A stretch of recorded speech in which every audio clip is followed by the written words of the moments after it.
s'arrête et il me dit, dis-lui de ma part que la personne là qui lui a donné l'appartement, il y aura un problème avec lui et il va vouloir reprendre cet appartement. Je lui dis, écoute-moi bien. Je lui dis, cet homme là qui t'a donné cet appartement, il va te reprendre l'appartement. Il me dit, mais non, c'est pas possible, il m'a dit qu'il va me le donner, il va faire des papiers pour moi et tout. Je dis, moi, c'est ce que Dieu vient de me dire là maintenant. Il me dit, non, c'est pas possible ce que tu dis, on fait nos réunions, on est bien. Je dis, moi, je te dis juste la parole de Dieu. Alors je dis, si tu veux regarder si ce que je te dis est vrai, va demander à cet homme où sont les papiers qu'il te donne l'appartement. Et tu verras que quand tu vas le mettre devant cette réalité, cet homme va annuler et il va te dire de quitter l'appartement. C'est la parole prophétique que j'ai reçue pour toi. Il n'y croyait pas. Il est allé voir cet homme. Quand il est allé voir cet homme, il lui a dit, cet homme lui a dit non. Il a dit, je ne te donnerai pas l'appartement. Et les papiers, tu ne les auras pas. Et de toute façon, tu dois quitter l'appartement. Il l'a jeté dehors. Il était avec sa femme. Il était à Paris. Il me téléphone, il me dit, oh, la parole que tu m'as dit, c'était vrai. Mais maintenant, je me retrouve dehors. Tu sais, quand j'ai entendu ça, j'ai dit, ah, Seigneur, je vais l'aider. Je dis, comment je peux faire et tout. Et Dieu me dit la chose suivante. Pourquoi tu regardes ce qui est dans ta poche? Regarde ce qui est dans ma poche. Ce n'est pas ça que je t'ai demandé de faire avec lui. Je t'ai demandé de l'amener dans une dimension de foi. Je lui dis, écoute mon frère, je vais prier avec toi. Et Dieu va t'ouvrir une porte. J'ai prié avec lui, le soir même, il a reçu une chambre. On lui a attribué une chambre pour lui et sa femme. Il a dit, c'est tout petit, c'est une chambre, mais voilà. Tous les gens, il avait quelques personnes avec lui. Les gens l'ont laissé. Il m'a dit, mais le Seigneur m'a envoyé en tant que missionnaire. Et maintenant, je me retrouve seul. J'ai dit, oui, Dieu, tu te retrouves seul. Mais maintenant, on va commencer à mettre les choses comme ça à plat. Et tu vas voir comment la parole de Dieu va commencer à t'ouvrir les choses. Et on a commencé à prier ensemble. J'ai commencé à lui donner des directions de la part du Seigneur. Et en quelques temps, il a réussi à avoir les papiers ici en France, parce qu'il n'avait pas les papiers. Il a réussi à avoir les papiers, lui et son épouse. Il a réussi même à avoir un travail. Aujourd'hui, il travaille. Jusqu'à qu'ils ont eu leur première salle.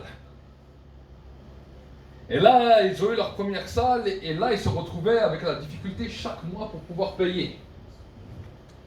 Et il me disait, mais c'est terrible. Je ne sais pas toujours comment payer. Et vous savez, des fois, quand vous vous retrouvez dans cette situation, ben, il y a des gens qui vont commencer à insister, puisque faut que ça rentre. Et j'étais sur Paris et je lui dis, je viens rendre visite à l'église. Il me dit, ok, pas de souci, je suis venu rendre visite à l'église. Et j'ai parlé, j'ai expliqué aux gens. Vous savez, j'ai prêché aux gens, pas la manière qu'ils doivent donner. J'ai prêché aux gens les valeurs spirituelles pour amener la prospérité dans leur vie. Et j'ai prié. L'onction de Dieu est descendue. Quand je suis parti, il m'a téléphoné quelques mois plus tard. Il m'a dit, qu'est-ce que tu as fait à l'église? Et il m'a dit, je ne m'inquiète même plus de l'argent. Je vois chaque mois le plus même de tout ce qu'on doit payer. Et ensuite, après, on a fait là-bas, on est allé là-bas, on les a consacrés au ministère. Et aujourd'hui, ils sont à leur deuxième salle. Ils prospèrent, ils continuent. Amen. Nous avons vu à maintes et maintes reprises comment Dieu agissait. Et je crois qu'aujourd'hui, dans cette journée à Avignon, Dieu dépose une semence que lui-même va faire germer. Amen. Dans ce lieu, vous savez, on peut regarder ce lieu et on peut se dire, ah, peut-être qu'aujourd'hui, ou peut-être la première réunion, on n'est peut-être pas autant nombreux qu'on pensait. Mais ne regarde pas, vous savez, pourquoi je vous dis ça? Parce que l'ennemi ne voulait pas qu'il y ait une semence de déclarée dans ce lieu. Vous savez, cette semaine, je crois la semaine dernière, la voiture de ma femme, la batterie a lâché. Elle va dans la voiture, plus de batterie. J'avais prévu de venir ici avec ma voiture. Sa voiture était bloquée, sans batterie. Et quand je veux ouvrir le capot pour vérifier, parce que pour vérifier les liquides et tout, le câble a lâché, le câble a cassé. Je vais voir le garagiste. Je lui dis, écoute, j'ai le câble qui a lâché, je peux même pas ouvrir le capot. Il me dit, j'ai pas un rendez-vous avant mardi matin. J'ai dit, ok, ça c'était jeudi. Hein. J'ai dit, il n'y a pas de rendez-vous avant mardi matin, j'ai pas de voiture. Je sais même pas comment aller. Et là, j'ai dit, bon, Dieu, il va ouvrir les portes. Je sais que l'ennemi n'est pas d'accord, n'est pas content qu'une semence soit lancée pour qu'il y ait une prospérité qui commence.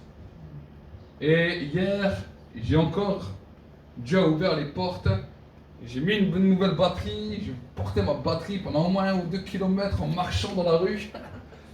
C'est lourd une batterie, hein. Parce qu'une voiture, c'est pas léger. Hein. J'ai dû changer encore les causes, j'ai dû encore changer.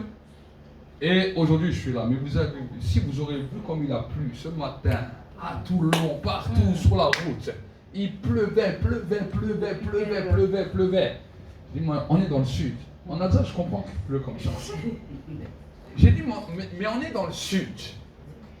Si le temps comme ça se déchaîne comme ça, c'est que Dieu a préparé une grande bénédiction. Amen. Amen. Moi, je ne m'inquiète pas, même s'il n'y a pas beaucoup. Vous savez, j'ai appris une chose. Je peux prêcher avec une personne, avec 2 personnes, comme 100, comme 200, comme 300. Ça ne me dérange pas. J'ai passé cette dimension de frustration pour quelques personnes.